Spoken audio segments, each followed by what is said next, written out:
Bagaimana dengan pembobotan? Setelah diidentifikasikan isu strategis yang ada, kemudian masing-masing isu dibobot.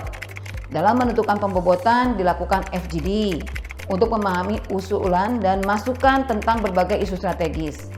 Pembobotan dilakukan untuk menentukan mana isu strategis yang paling prioritas yang akan dijadikan dasar bagi penyusunan visi dan misi. Selanjutnya kita masuk kepada bab 4 terkait dengan tujuan dan sasaran. Pada bagian ini dikemukakan rumusan pernyataan tujuan dan sasaran dari perencanaan jangka menengah perangkat daerah atau Renstra. Dan biasanya nanti akan termuat dalam suatu tabel terkait dengan pernyataan tujuan dan sasaran. Jadi di sana ada tabel-tabel tujuan, tabel sasaran, tabel indikator tujuan atau sasaran, dan terkait dengan target kinerja tujuan atau sasaran pada tahun keberapa. Karena ini membahas terkait dengan perencanaan 5 tahun, maka akan terbagi menjadi 5 tahunan. Selanjutnya tujuan. Nah, tadi karena kita membahas tujuan dan sasaran, apa sebenarnya tujuan? Tujuan adalah suatu kondisi yang akan dicapai atau dihasilkan dalam jangka waktu 5 tahunan. Rumusan tujuan dan sasaran merupakan dasar dalam menyusun pilihan-pilihan strategi pembangunan dan sarana untuk mengevaluasi pilihan tersebut. Kriteria rumusan tujuan pembangunan antara lain sebagai berikut. Yang pertama, diturunkan secara lebih operasional dari masing-masing misi pembangunan daerah yang telah ditetapkan dengan memperhatikan visi. Tetapi untuk perangkat daerah tidak ada visi dan misi. Yang kedua yaitu untuk mewujudkan misi dapat dicapai melalui beberapa tujuan. Yang ketiga, disusun dengan memperhatikan permasalahan dan isu-isu strategis pembangunan daerah. Keempat, dapat diukur dalam jangka waktu 5 tahunan. Dan yang kelima, disusun dengan bahasa yang jelas dan mudah dipahami. Selanjutnya, terkait apa itu sasaran? Sasaran adalah rumusan kondisi yang menggambarkan tercapainya tujuan berupa hasil pembangunan daerah atau perangkat daerah yang diperoleh dari pencapaian outcome atau program perangkat daerah. Kriteria sasaran memperhatikan hal-hal sebagai berikut. Yang pertama, dirumuskan untuk mencapai atau menjelaskan sesuatu. Yang kedua, untuk mencapai satu tujuan dapat dicapai melalui beberapa sasaran. Ketiga, disusun dengan memperhatikan permasalahan dan isu-isu strategis pembangunan daerah. Dan yang terakhir adalah memenuhi kriteria SMART.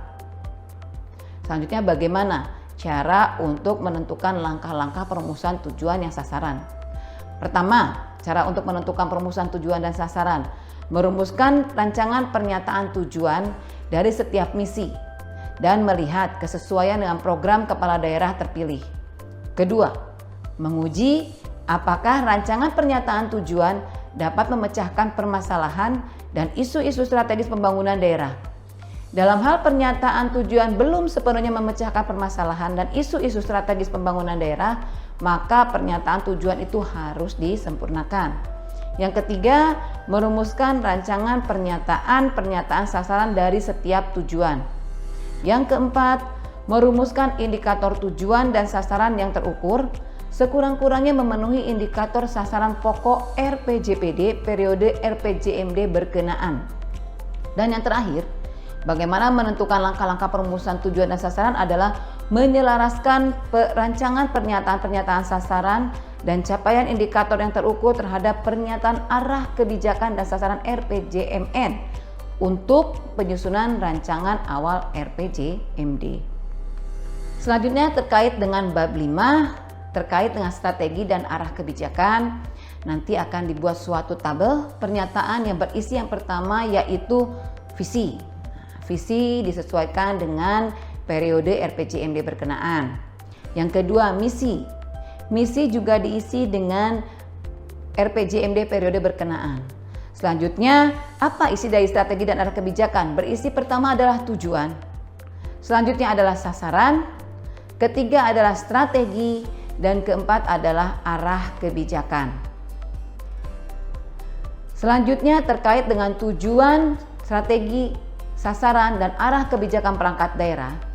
Jika terdapat pernyataan strategi atau arah kebijakan yang tidak relevan atau tidak konsisten dengan pernyataan lainnya, maka diperlukan perbaikan dalam proses perumusan strategi dan arah kebijakan tersebut.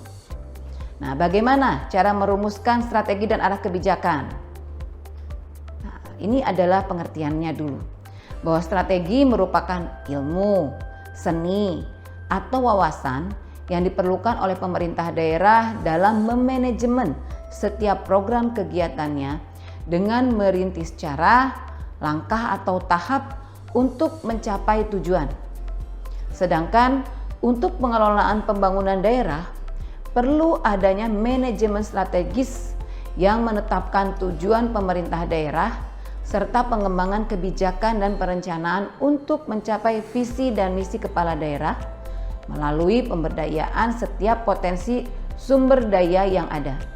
Dalam pencapaian tujuan dan sasaran perangkat pemerintah daerah, strategi akan dijabarkan dalam arah kebijakan yang merupakan program prioritas dalam pencapaian pembangunan daerah. Selanjutnya, apa yang dimaksud dengan arah kebijakan? Arah kebijakan merupakan pengejawantahan dari strategi pembangunan daerah yang difokuskan pada prioritas-prioritas pencapaian tujuan dan sasaran pelaksanaan misi pembangunan. Strategi dan arah kebijakan akan merumuskan perencanaan yang komprehensif, sinkron, konsisten, dan selaras dengan visi misi kepala daerah dalam mencapai tujuan dan sasaran perencanaan pembangunan daerah. Selain itu, strategi dan arah kebijakan merupakan sarana untuk melakukan transformasi, reformasi, dan perbaikan kinerja pemerintah daerah dalam melaksanakan setiap program-program kegiatan, baik internal maupun eksternal, pelayanan maupun pengadministrasian, serta perencanaan, monitoring maupun evaluasi.